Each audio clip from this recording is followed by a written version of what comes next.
Hello everyone, today I want to talk to you about video games and language learning and how you can use video games as another source to learn a language. So in the past, not only for games, but all media really was really hard to import.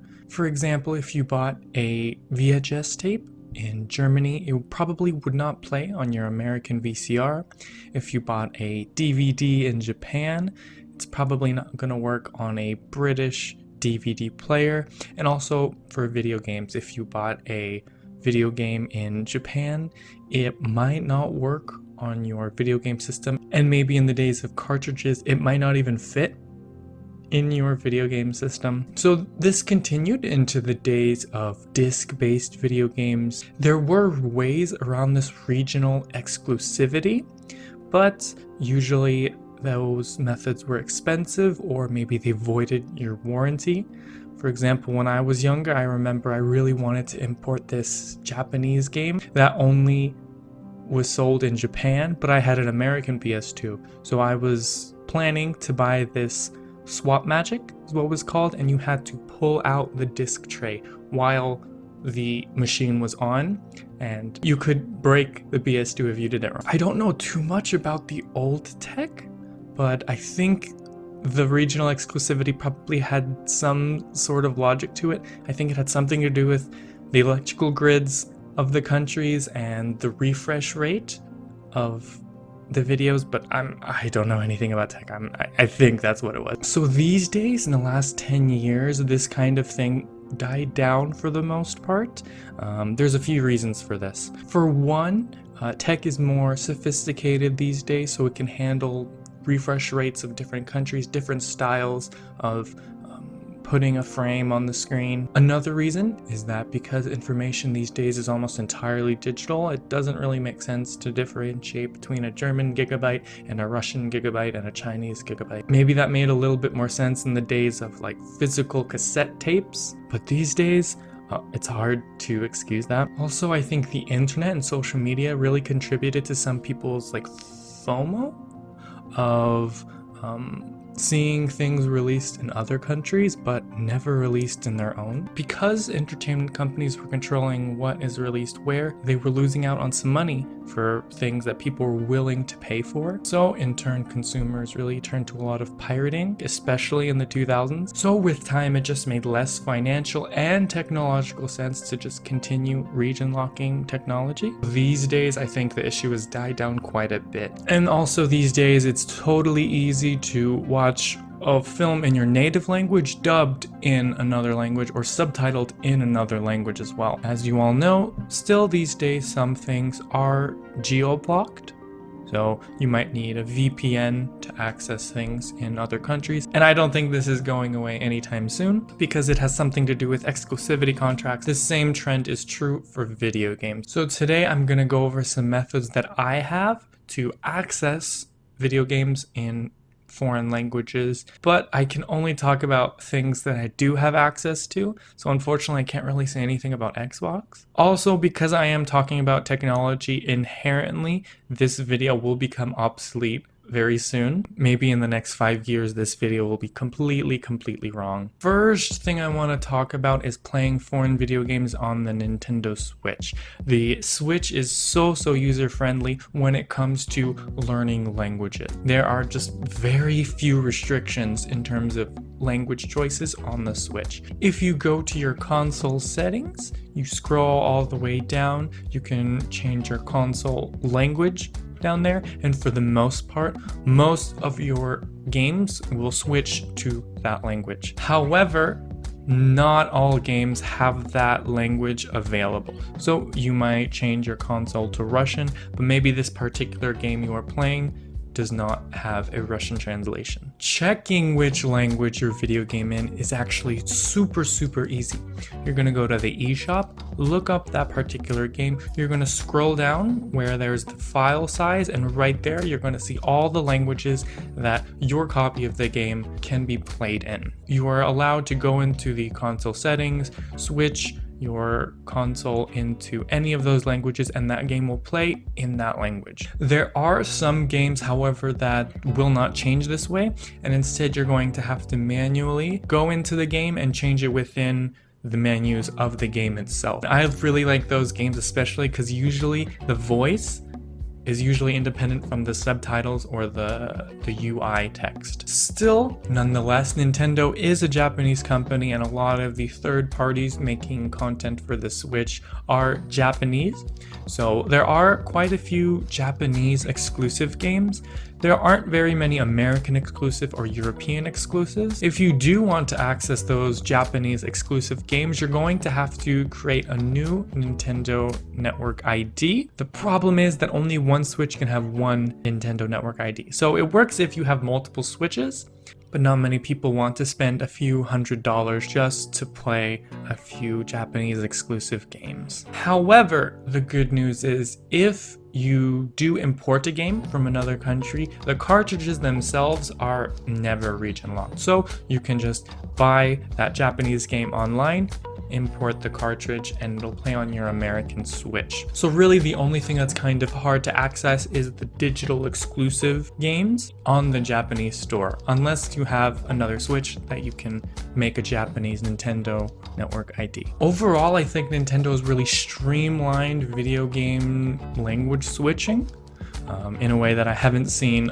on other platforms. In fact, a recent release that just released within a week of me filming this is very, very friendly to switching languages. It's on the very main menu right where you see the play button. You can choose between all of the languages that the game is available in, and you can switch it every time you turn on the game. It's very, very easy. Sony is another situation when it comes to language switching. The game discs themselves are not region locked, but the companies do have the discretion to region lock them if they want, but as far as I know, this has never happened. Also, very often, not all of the languages that the game is available in is on your disc. So maybe the publisher will sell the Japanese disc and it'll have the Japanese language on there, maybe Korean, maybe Chinese sometimes, and then there'll be the international disc with all of the European languages, and maybe Korean, Chinese. It's different every time. Usually this has something to do with the Japanese release coming first, so that one was ready first, whereas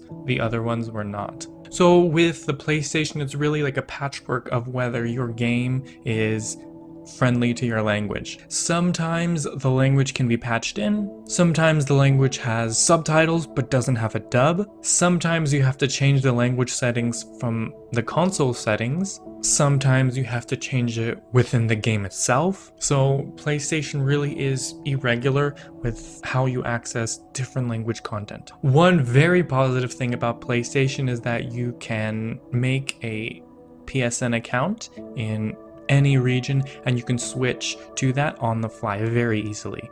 So if there's some Japanese exclusive title, a Korean exclusive title, a French exclusive title, you can go to the PlayStation Store and download it yourself. The problem is it's kind of hard to know what languages your game is available in. There really is no place that lists them all, so you can either brute force it, meaning you're going to go to the language settings, try every single language available and see if that game will play in that language.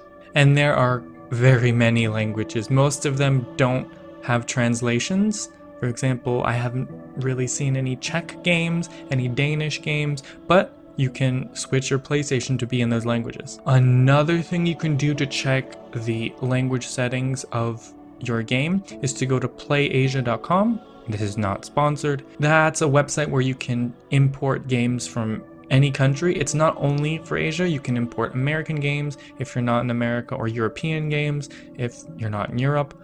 And usually the website will list what languages that game is available in. And what I really like about the website is that it lists dubs separately from subs. So it says voice and it will list maybe Japanese, English, and then it'll say subtitles. It'll say Japanese, English, French, German, Chinese, Korean, or something like that. PC is obviously the best place when it comes to language choices. Steam makes switching between languages so easy. From your Steam library, you're going to go to properties of the particular game. Between local files and beta, there should be a tab that says language, and you can choose the language you want to play in. If there is no tab there, then that game is just not available in any other language. But because it's a PC, it's so easy to make an account in another region. So if you really want that Japanese game, you want that German game, just make it a Steam account in that region and you can access those games very, very easily. Another good thing about playing on PC is you have access to fan translation mods. So a fan of the game might have translated the game already and put the files online, and you can just modify your game to add it in. Obviously this is unofficial, so I can't say with certainty if this game has this language or this game has this language, but a quick Google search can easily find it. A good thing is that if the game is big enough, there probably is a fan translation into a minority language that may not get a lot of official translations. Another possibility that some people use is emulation.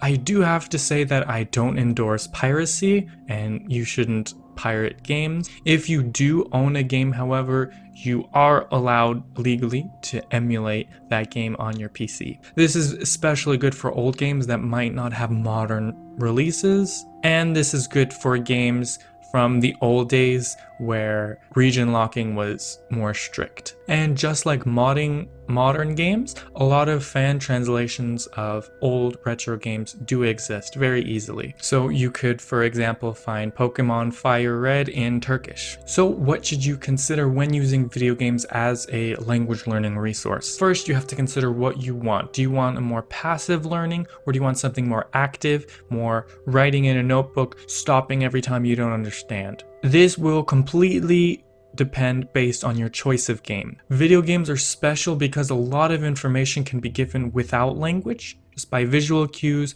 audio cues, design cues. Game developers want you naturally to be pushed to do what you need to do. They don't want to say, go over here, do this, and have some textual explanation, usually. For example, do you need a language to understand what's happening in a race in Mario Kart? You don't really need a language for that. In that situation, switching the language is more like passive learning. It's just like putting sticky notes all over your house. It's like switching your language settings on your phone. You were already going to do this thing, so you might as well do it in your target language and learn a few words while you do it. So in my opinion, with those games that have a low importance of language, you might as well switch the language to your target language just to passively think about that target language more. As for text-heavy games, you do have the luxury of stopping and looking up words that you don't know.